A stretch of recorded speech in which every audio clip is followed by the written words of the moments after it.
That's right, baby. It's here. Jets week is upon us. We are in the throes of a game, dare I say, Andy Hart and Six Rings and Football Things listenership that is a must-win or bordering on must-win for both AFC East rivals, teams, franchises. I mean, as far as week 3 matchups go in any NFL season, let alone this one particularly, they don't get much huger. That's right, everyone. It is the Six Rings and Football Things Week 3 2023 preview pod with your old pals Nick Fitzy Stevens and Andy Jumbo Hart, brought to you by WEEI Odyssey and 2400 Sports. On today's episode, we will get you set, locked, cocked, and loaded for Pats at Jets at Jet Life Stadium Sunday at 1 p.m. We'll also have our FanDuel Sportsbook Bet of the Week. And at the tail end of the podcast, we'll have Andy's interview and fireside chat with our pal from Boston Sports Journal, Mike Giardi, taped at the stadium this week. And don't forget, coming up tomorrow or the day after or whenever you catch up to it in your feed, we'll have our Behind Enemy Lines preview with Brandon Tierney of weei-fm, our sister station down in New York. All right, Andy, I'm just going to start the pod right here. We know the game right now, Sunday, 1 p.m., Patriots 0-2, Jets 1-1, Zach versus Mac, number 4, I believe this is on the whole. I believe Zach Wilson missed one of those games since Michael McCorkle, Mac Jones took over as QB1 for the NEP. Patriots have won the last 14 in a row. They are somehow a 2.5-point favorite over the Jets. I'll ask you this, Andy. Pats, Jets, who needs it more? Your New England Patriots absolutely need it more. And I do find it interesting that for the second time in a little over 2 weeks span, the rivalry between New York and Boston is for last place in the division. Red Sox, Yankees, last place on the line. Jets, Patriots, last place on the line in the AFC East. But I think, must win is the cliche version of it. I call it can't lose, because I think both these teams have the ability very much to lose football games, and they need to not do that. The quarterbacks need to not do that, not lose it for their teams. But from a Patriots perspective, I think they're teetering. I really do think they're teetering mentally, emotionally, motivationally. A lot has been made this week. I made something post-game about Matt Judon coming to the podium and saying, whoa, before we start, this is not a bad football team. And I raised the question, hey, Matt, who said it was a bad football team? Seems like you're fighting a straw man in your head, or that's coming from inside the walls of your brain. A presumptive narrative, because he's basically trying to get out ahead of what he believes people will say, print, or discuss, in that, well, if the Patriots lost 2 games to start the season, both games were at home, each was a 1-score game, each somehow miraculously became we got a first down in the last minute in enemy territory, and oh wait, upon further review, it wasn't a catch, or it wasn't a lateral, or it was a lateral, it just wasn't a first down with forward progress. I mean, everything points to, yeah, we should be better than what we are, and we want you guys to think we're better than we are.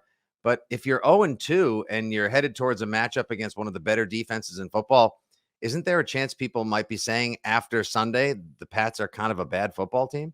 Absolutely. And you are, the old Parcells. He coached both these teams. He started the border war. He ignited it. You are what your record says you are. And, there's the double-edged sword of the close losses. There's that whole moral victory Monday, then just another effing loss Tuesday, and however you feel and go through those degrees of disappointment. But I said this to Tom Curran on TV, he said the wins are there. If you just play a little better, make plays. Yeah, that's the NFL. The wins are there. The wins are there. A lot of games are decided by a score, by a play in the fourth quarter. And when you win those, you're good. You're the Patriots for 20 years. When you lose those, you're the Jets. You jets it up. You find a way to jet. You do all those little jet puns people like to do. So is patsing it up the new jetsing it up? Yeah, I mean, close is great, but close is the NFL, close is football. I mean, the Patriots won 6 Super Bowls on being close, and if they don't make a play, then are they not good? That fine line between winning and losing in professional football is legitimate. So you go 0-3 to the Jets, and now you got the Cowboy.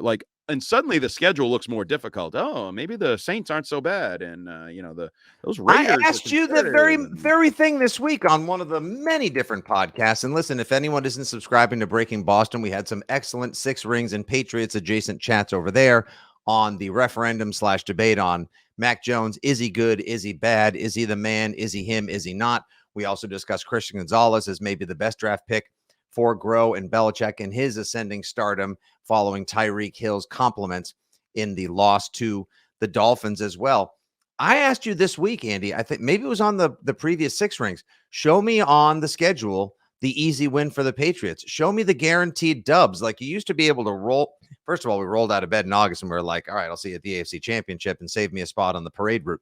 Now it's, hey, where's the win? Where's the easy? I can't. There aren't any. The Colts. I know they're improving. I know there are the signs of progress. I know they shouldn't technically be as bad as their record indicates, but also show me the win. Yeah. First of all, I'm not even sure they're improving. Like they're fine. They're competitive to open the year. I don't know how much improvement I've seen. And we can talk about the offensive line getting healthy. Yeah. Because then once the offensive line is healthy, you can realize it's not that good. You won't be able to blame it on injuries anymore. You'll just blame it on inability. And I saw some tape on Calvin Anderson, by the way. Whoa, my God. Do not go back. We're Andy, like late September, which means pretty soon. The Fest beers and the Oktoberfest give into the pumpkin spice season. Next thing you know, we're watching horror movies because it's Halloween. I'll tell you, the scariest movie you could watch right now is the All-22 on Pat's Dolphins, because when you watch what the Pats offensive line was doing last weekend, my God. I mean, did they all just suit up for the first time Thursday? Well, no, but a couple weeks ago, they just suited up for the first time. I know. And that's the scary thing, because don't worry, they have a get right week against the Jets. The Jets front is nothing to worry about. Nothing to go bad there. And I wanted to touch on it with you. I touched on it a little bit in our sister podcast on Six Rings and Cadlick Crucial Clashes. This idea that they need to work harder. Mac is putting it on work, and sort of Bentley's putting it on work, and I think that's fine. I gave them credit. And I think Juju Smith-Schuster in his comments where he said it's frustrating, in fact, because we are working, because we do put in the time. And I find it very interesting that he's a first-year Patriot coming from a Super Bowl champion. So he knows what work is. He knows what work got done in Kansas City a year ago with Patrick Mahomes and Andy Reid and led to a Super Bowl. And he's like, well, we're working pretty hard. That's why I'm frustrated, because we're working hard and we're not getting anything off of it. Well, guess what? If you're working hard and putting in the time, then it points to one singular thing. You don't have the horses. You're not good enough. You don't have the guys. Like you don't have, right. And the ability to make plays with the game on the line is indeed an ability. Like the whole Derek Jeter clutch factor, Mac Jones, the first drive, the second drive, that's on me against the Eagles. Those types of things. That's talent. Like don't discount the fact that nobody on this team, and I will say nobody, maybe you can push back, has really done that. Has been there, done that, been the guy to say, oh, it's money time. When 8 years ago, people will say Brady. F Brady. Forget Brady. Whoa. Hold on. Forget Brady. You know who else been there, done that, did that? James White, Rob Gronkowski, Julian Edelman. Like you had guys to count on. Right now, offensively, yes. I don't care whether you want to point the fit. Well, that's where you win games. Most of the time is offensively. You have to score. You have to come back. You have to make it. You have to keep the ball. So if I tell you that the Matthew Slaters and the David Andrewses and Lawrence guys have been there and done that, they don't. Yeah, I know. It's what I'm saying. Like they're the only ones I can point to. They're not going to change the temperature of the game. Like, jam it up man. With your center. Wow, look at that wham block from David Andrews. That really steel block really turned the tides of that game. Like, no, he's a very good football player, but there is nobody that has the championship continuity to bring. No, I don't care about championships. F the championships. I'm talking about has proven the ability with 4 minutes to go to say, screw you guys. Money time. For 54, 56 minutes. We're winning the goddamn game today. This game, week 2, week 1. Nobody has proven not Bourne, not Juju Smith-Schuster, not Devontae Parker, not love him, God bless him, makes plays, Hunter Henry. None of these guys. No, there's no guy.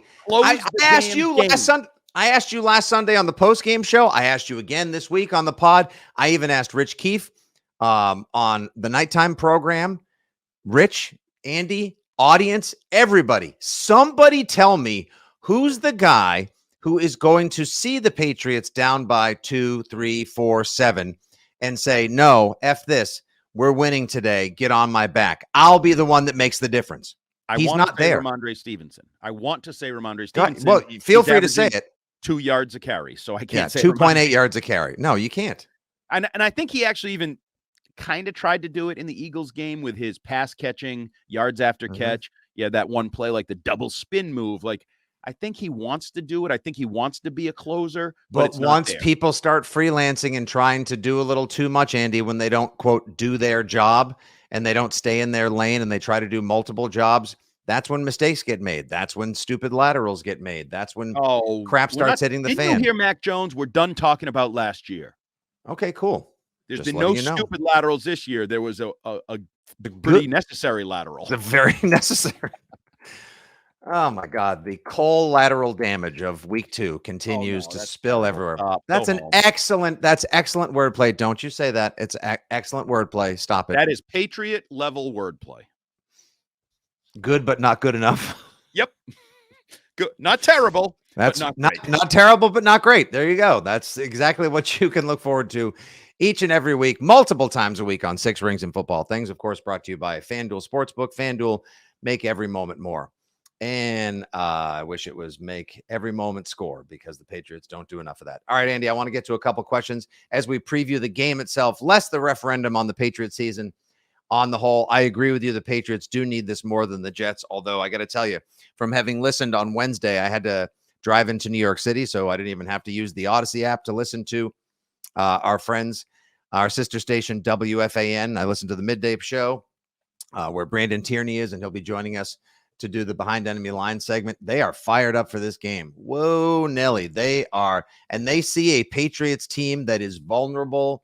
It's a little bit wounded. I know they say that every year, and it's always, this is the year we reverse the trend. This is the year we get Belichick, blah, blah, blah, blah. They're feeling it right now, and I can't point to any one thing there to say, like, yeah, no, they got this going for them. Like Garrett. I mean, they do have some guys. They don't have the experience, but they have the talent. Breece Hall looks like what ACL injury? Garrett Wilson, he looks terrific. Like they've got a good receiving core, but they also have a massive void at the quarterback position, which makes me wonder if they're going to let Zach Wilson even attempt more than 15 passes on Sunday. But let's go quickly before we get into our bet of the week and our score preview. I just want to do like a little one of those classic unit versus units, if you will. Let's just run through who's got the advantage. Quarterback. We're comparing units? We are. Quarterback. I don't think I measure up.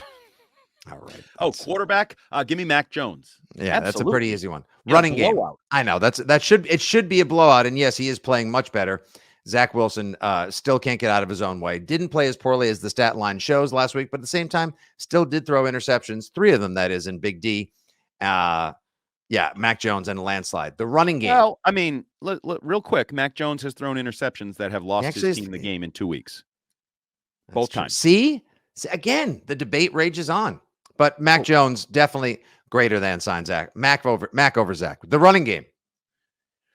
I think you have to go with the Jet. Both teams' offensive lines are not great. Our issues are works in progress, however you want to manipulate the description of it. But Breece Hall has been explosive, even though he's coming off the injury. And Ramondre Stevenson has not been explosive. I think it should be Ramondre Stevenson and the Patriots. Mm-hmm. But against that defensive front, I got to give the advantage to the Jets. And Dalvin Cook, even though he had the ball stripped out of his hands last week, he and Zeke each have a fumble. I think he's 10 more explosive or game-changing than Ezekiel Elliott. I said it that way because that's about how fast he runs these days. All right, let's go wide receiver core. Let's go wide receivers and tight ends. Wide receivers and tight ends.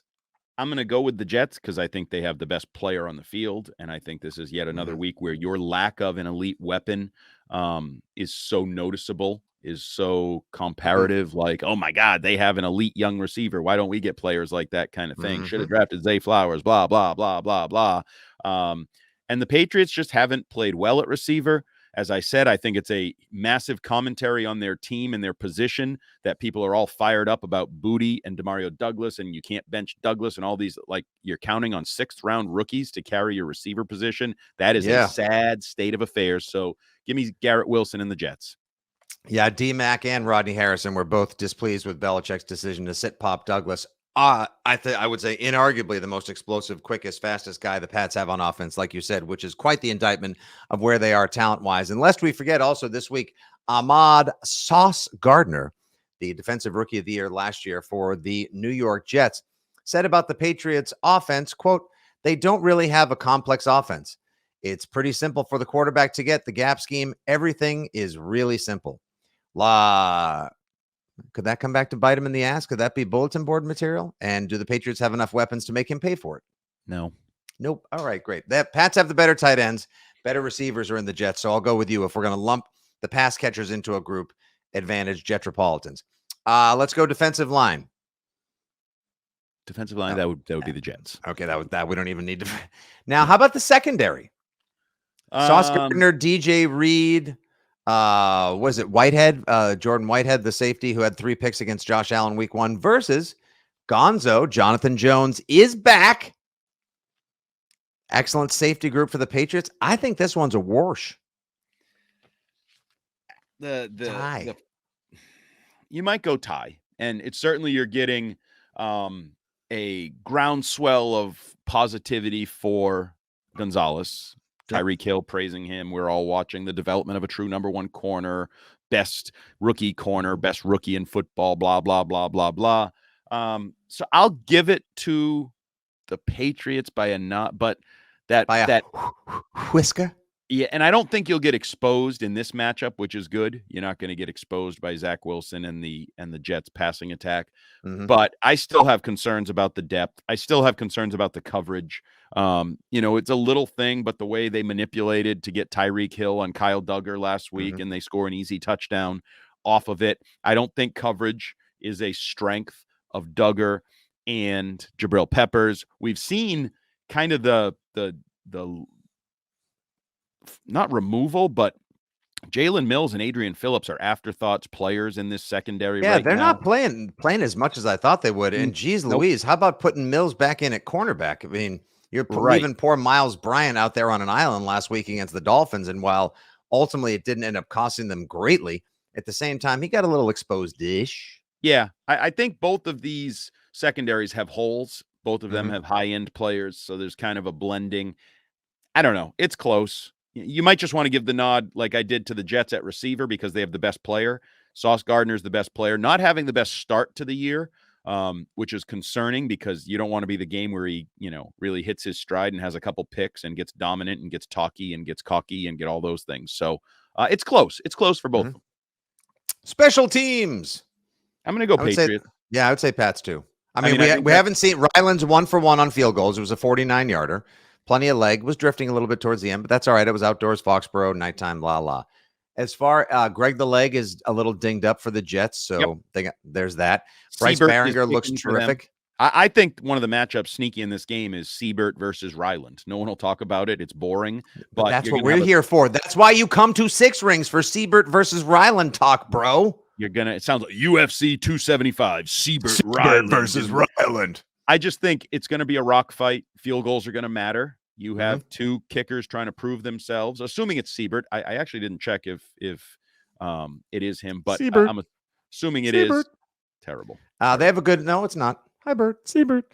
Thomas Morstead, quality punter for the Jets, but the leg goes to Baringer. This could be a big game. Like it could literally come down to Baringer trying to pin the Jets at the 7. And Zach getting out over his skis, trying to throw a pass, getting Duggars picking it off at the seam at the 35. And the Patriots, drive the ball 9 yards. And Ryland tries to attempt a game-winning field goal. Like every inch is going to matter in this game. Phew. Glad you said. I qualify. Stop it. Well, we were measuring family units, podcast. And now you're saying every inch matters. Yes. And when it comes down to units, inches matter. That's true. Marcus Jones did not practice with that shoulder injury, so you may not have the chance of him to have a game-winning punt return or anything like that. Will we see Ty Montgomery likely on kickoffs? I imagine so. Who's going to be the one? Will Pop Douglas be fielding punts? And is that necessarily, do you want to expose 5'8", all 170 pounds of him? What are we doing here? We putting that guy in bubble wrap. He doesn't play in the preseason. He can't return punts. I mean, that's the job. Get your ass out there and do it. If you get hurt, you get hurt. And the name of the punt returner who had that electrifying end of game return, Gibson, I want to say. Yes, Xavier Gibson, who was like, he was like player 53 for the Jets, had that charming Hard Knocks moment. It's a big deal. It's a big deal. He's a good returner. I'd say special teams could edge Patriots, but it definitely could decide the game. Lastly, coaching. Come on. Did we lose the internet? Don't you dare. Bill Belichick. Yeah, come on now. Robert Saleh. I mean, he had a chance, like, embrace them all. I love when the coaches try to be all demure and, oh, it's just take it one practice at a time. When, it's just another, it's an AFC matchup. It's all division games are tough, Phil. No, you know what you can do? Let everybody know that you want your team to rise to the occasion and embrace the moment. Yeah, this is big. Yeah, we effed up. Yeah, we S the bed. Yeah, we're 0-2. Yeah, we need to win this game. Yeah, it's the Jets. Yeah, I'm GD mad. Yeah, I want my team to respond with, great passion and furious anger. We need to get out there and kick this other team's ass and get back on the winning track as opposed to, and then Robert Saleh trying to do the same thing. Well, they're Patriots, they're always very good. And, it's no different than any other game for us. Bull hootie, bull crapola. This is huge for both of you. We're talking it up. The radio's talking it up. The fans know it is. Don't try to sell us this bill of goods that it's just another Sunday. Come on, get out of here with that crap. That's Bush League, coaches. This is not the Bush League. It's the National Football League. It's the back end. Actually, sometimes it's the best. We may see some Bush League football on Sunday. Maybe a moment like early in the third where we're like, oh, God, let's just get down to the game-winning field goal already. We'll see how it goes. All right, Andy, let's get, speaking of which, before we get to our predictions, it is time once again for the FanDuel Sportsbook Bet of the Week 6-ring style. Of course, if you would like to just put down $5 and get $200 back in bonus bets, visit FanDuel.com/6rings. That's FanDuel.com/6rings. Each and every week, Andy and I offer not one, but two bets on the game. It could be a propositional. It could be a pick against the spread. It could be an over-under. It could be a player prop. Who knows? So many different options. That's the joy of FanDueling. Andy, I'll let you get underway first. So I like picking the game, just the general straight by the spread game every week. I'm 2-0 in that nature, unfortunately, picking the opponent. I am going to go with the Patriots -2.5. I think it's going to be a rock fight, low scoring. I'll lay those points. If it were 3.5, I'd be scared to death, but it's Patriots -2.5. I am healthy. I am fine. I am picking. Yeah, I was going to say, do I need to order a wellness check in Isle of Heart over there? Did you just pick the Patriots? Objectivity. It's very simple. I think they are the team less likely to lose because Zach Wilson is more likely to lose. So therefore, you can look at it as I'm picking the Patriots, or I can look at it as I'm picking against the Jets, and that's probably a little bit of it here. So Patriots -2.5. I feel good about that. Go get your first win and go do it. I like the Pats -2.5 as well. I see this as a bit of a field goal game, as we have intimated previously in this little preview portion of the Six Rings pod. Anything else you'd like to sprinkle in there, Andy? Absolutely. A fun one. Or all right, give me a fun one. Everyone loves a fun one. It's a fun bet, but part of a not fun game.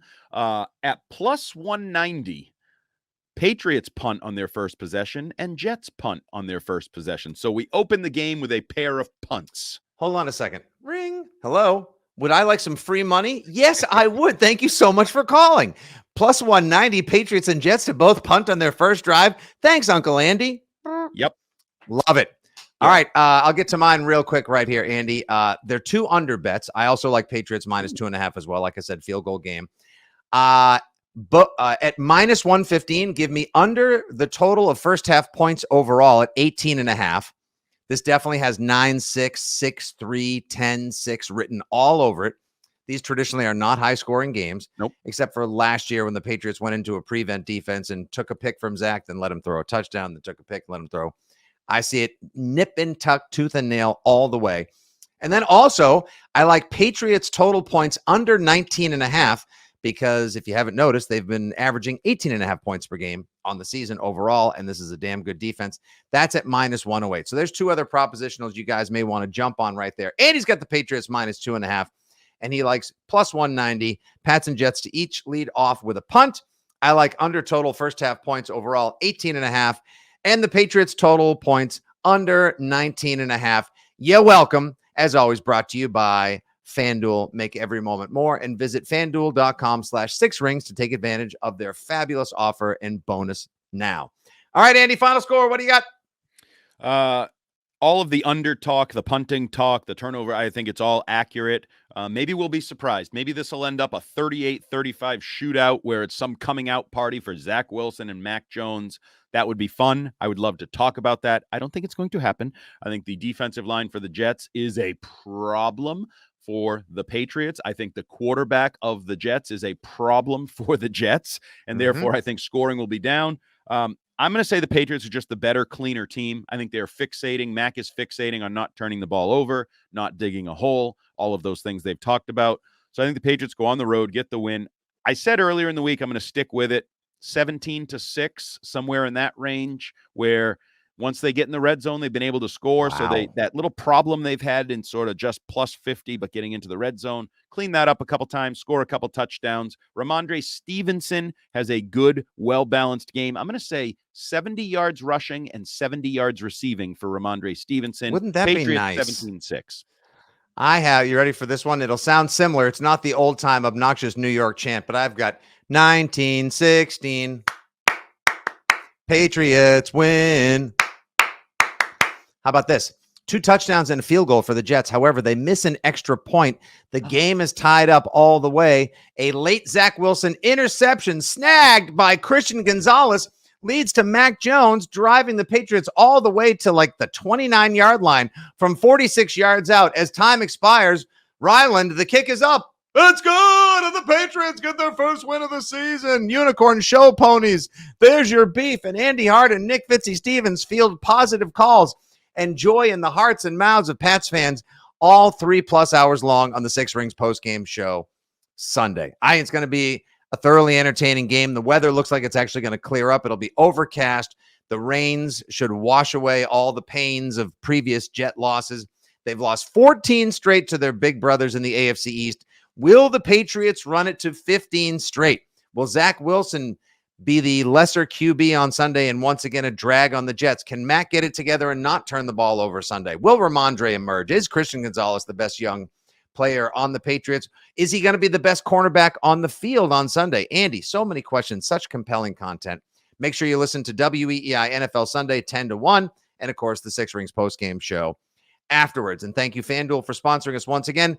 And now to wrap up this fabulous preview pod, Andy, we throw it to a conversation you had at the stadium this week with our guy, Mike Giardi. An excellent chat talking Patriots, NFL, the matchup, and so much more. Don't forget, tune in. Coming up shortly, we'll also have Behind Enemy Lines with Brandon Tierney from WFAN.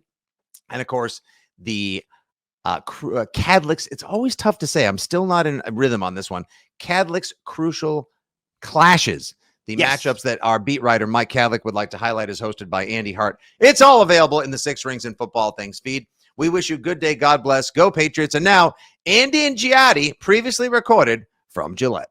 Joining me now at Gillette Stadium from the Boston Sports Journal, friend of the Six Rings podcast, goes way back with Fitzy and Hart, Mike Giardi. Michael, how are you? I am fine, Andy. How are you?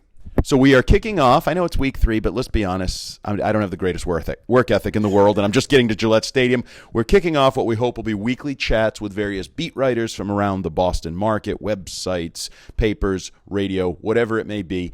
And so the first thing I want to talk to you about is something I posted. I don't know if you saw on Twitter because you're not very good at following me and keeping up with my social media expertise. Posted a question, a simple question I thought on Twitter for a poll yesterday. After 2 weeks, how do you feel about Patriots quarterback Mac Jones? I gave 3 options because I effed up and there should have been 4, I realize now. So the 3 options I gave before I let you answer are better, worse, the same.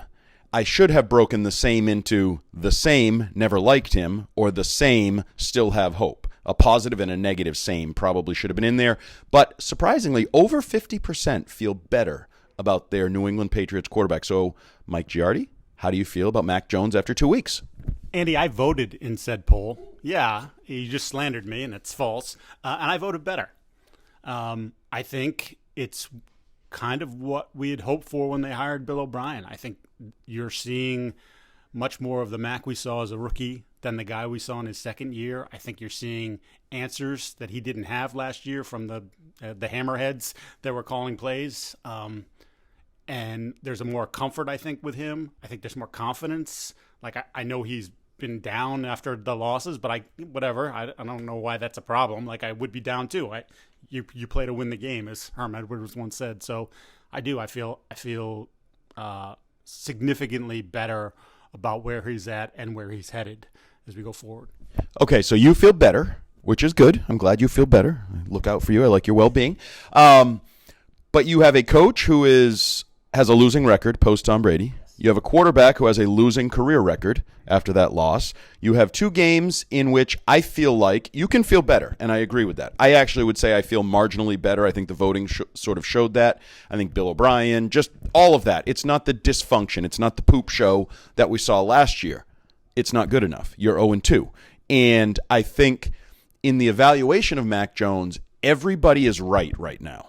Everybody has like a leg to stand on. If you hate him and you say his arm is weak, or you hate him and say he never seems to make the play he needs to with the game on the line, I think he even agrees with that based on the way he reacted to that Eagles loss when the defense got him the ball twice, down a score, did nothing. Same thing this week. You have the ball back, game on the line, 4th downs, and I know these have been kicking the nut plays scripted by this stupid marketing campaign of the National Football League. Oh, we'll have a guard get a first down and then replay will say he didn't. Where is the evolution going? So that's my next question. Like, I feel like you've gotten back. Last year, you weren't in the blocks. You weren't at the starting line. You're back to the starting line. But that's not good enough. You're 0-2. And I know 0-2 doesn't mean you stink, because Joe Burrow's 0-2 and Justin Herbert's 0-2 and Russell Wilson's well, maybe Russell Wilson stinks now. I don't know. But at least 2 good young quarterbacks are 0-2 with you. It's great to feel better. But don't you now need to be better to actually win games, to not lose games? But doesn't this, see, to me, I don't know how you feel, but to me, this still comes around to the talent that's around him. And as we saw on Sunday night, and actually to a certain degree in the opener, the ability to make explosive plays just isn't there. I said they have to be so fine that it's too fine. And people are like, I'm like, look, it was late. It was 2 a.m. when I wrote that. But like, I think if you think about it for a second, like, everything has to be perfect. They have to scheme it up perfectly. They have to block it perfectly. There has to be enough time in the pocket. The throw has to be right in the tiniest of windows, because they don't separate. The one guy that does separate ends up getting benched because he fumbled the football, even though he didn't get benched according to the coaching staff here.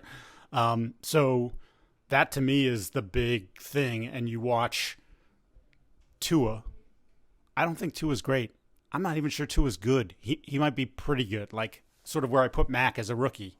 Like, I think there are definite limitations to him. I don't think his arm strength is that great. I don't think some people are talking about him playing off schedule. I don't think he plays great off schedule. Like, what are we talking about?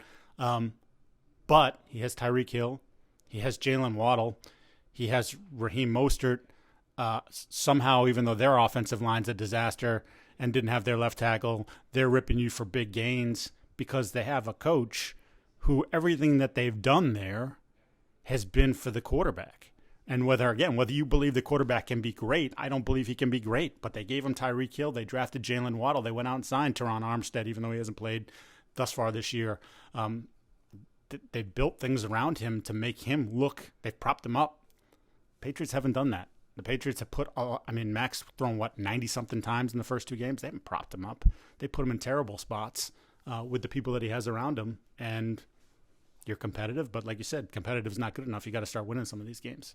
So you mentioned it. He's thrown the ball a ton. I believe he leads the NFL in attempts and completions. I believe he's 6th in yards.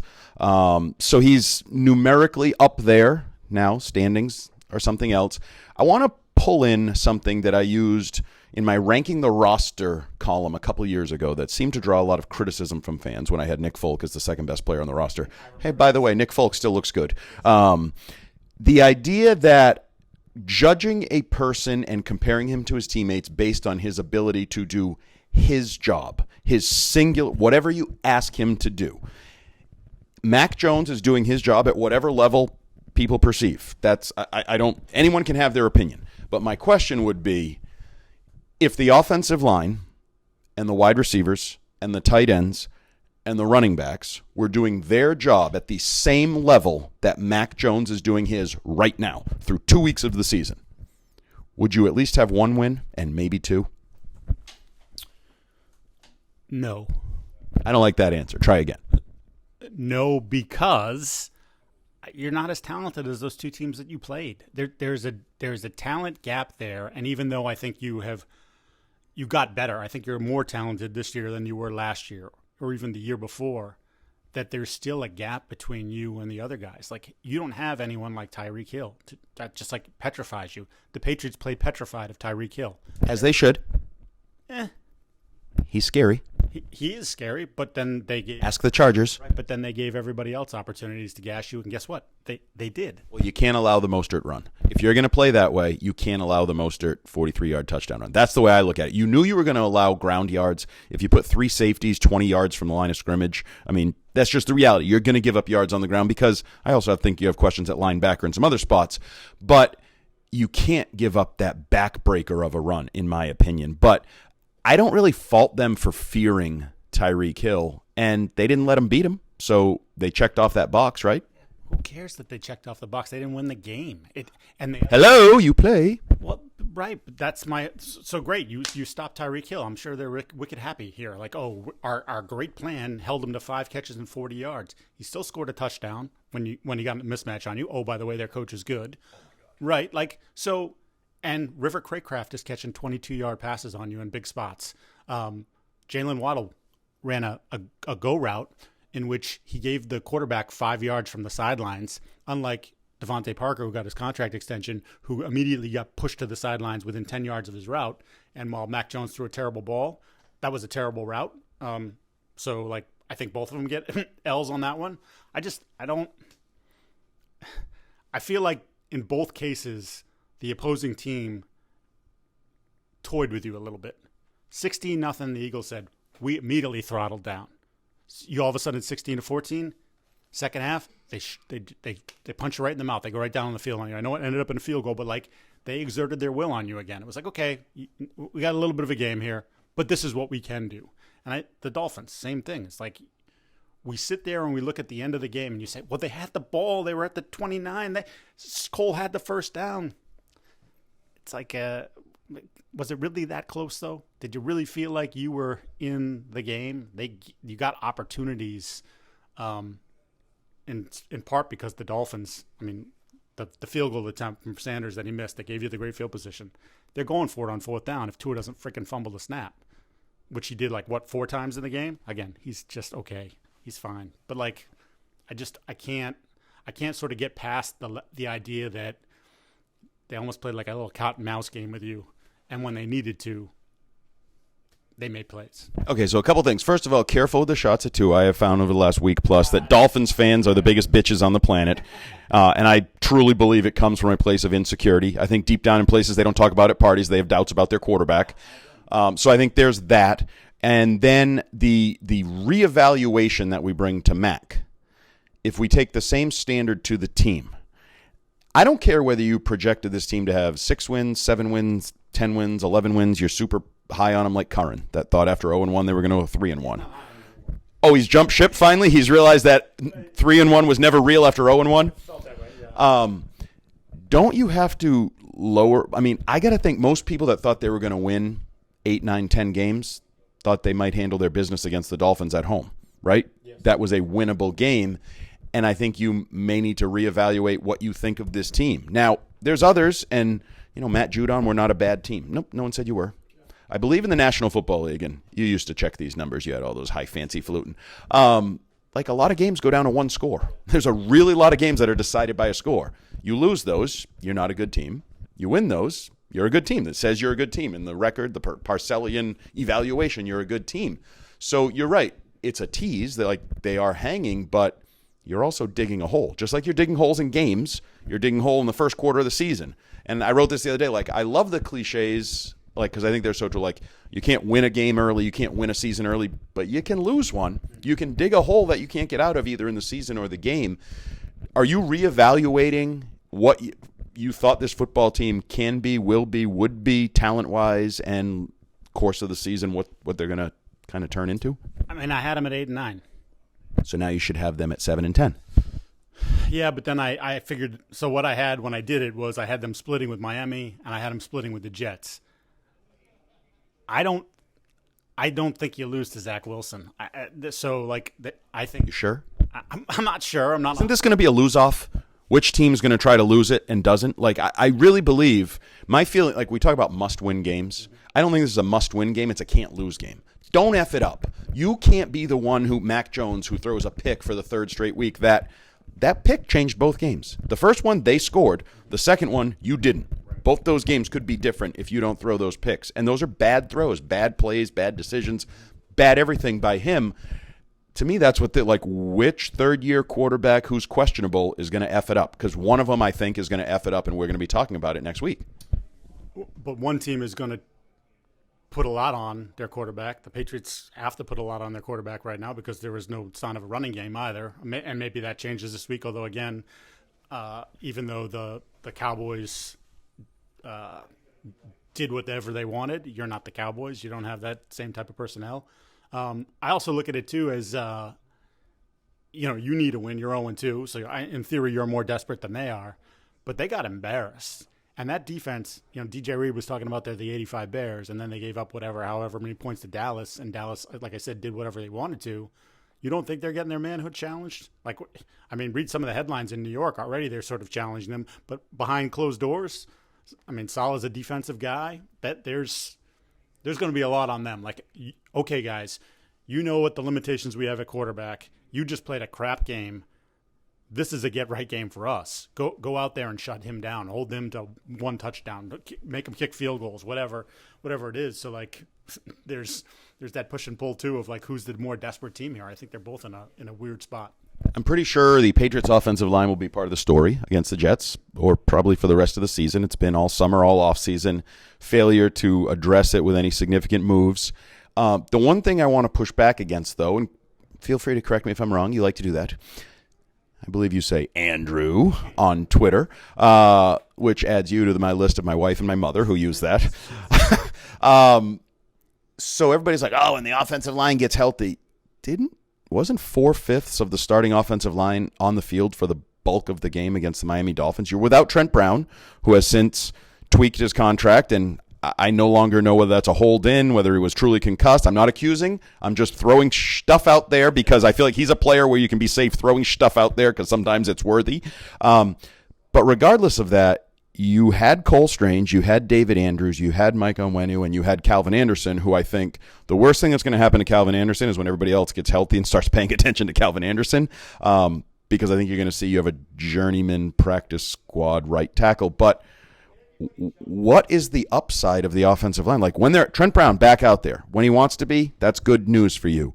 Is that the five-man group, or are we going to see a bump change with City So getting in there?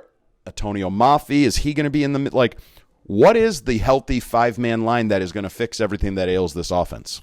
From left to right, you've got Trent, you've got Cole, who I think as the game went on, Cole got better. Good short yardage runner. Yes, David Andrews. Mike Onwenu, again, he had a lot of rust on him, didn't finish the game. And then right tackle's a gigantic question mark. Bumfest is a hobo fight is what Fitzy likes calling it. Vidarian Lowe I actually thought wasn't bad at left tackle, so I'm wondering if Vidarian Lowe is your right tackle this week and Calvin Anderson becomes your swing tackle in this moment. And again, I don't know that Vidarian Lowe is the answer. He just might be the temporary solution until whatever. And Riley Reef comes back. Maybe you go back to that. Maybe City So again. I don't really know what the answer is there.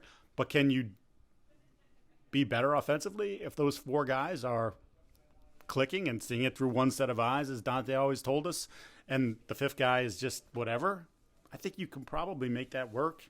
And if you just look at the division, it could end up being still maybe, possibly, if they're healthy, the best group in the division, which isn't saying much for the division. I guess maybe the Bills, because it looks like Deion Dawkins might have his game back a little bit at left tackle for them.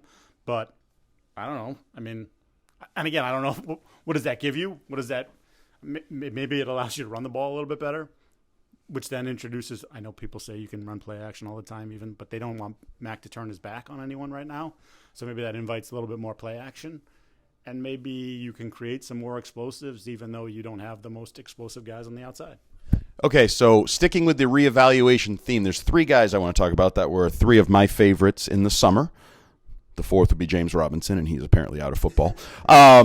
But these 3 guys that I was very high on, very much intrigued by coming into the season, I think 1 has lived up to the hype. Ironically, he's the youngest of the group. And 2, I think, have not lived up to the hype in the 2-game totality. So Christian Gonzalez, loved him in the summer, faded, I thought, a little bit in August, and now September looks like he's what I expected. A number 1 corner, a competitive rookie. You've needed him to be your number 1, and he's lived up to that. 2 veterans, Kendrick Bourne, big first game, couple touchdowns. There's no efficiency in his game. His catches are like less than 50% in terms of targets, which I think is concerning, something that bears monitoring.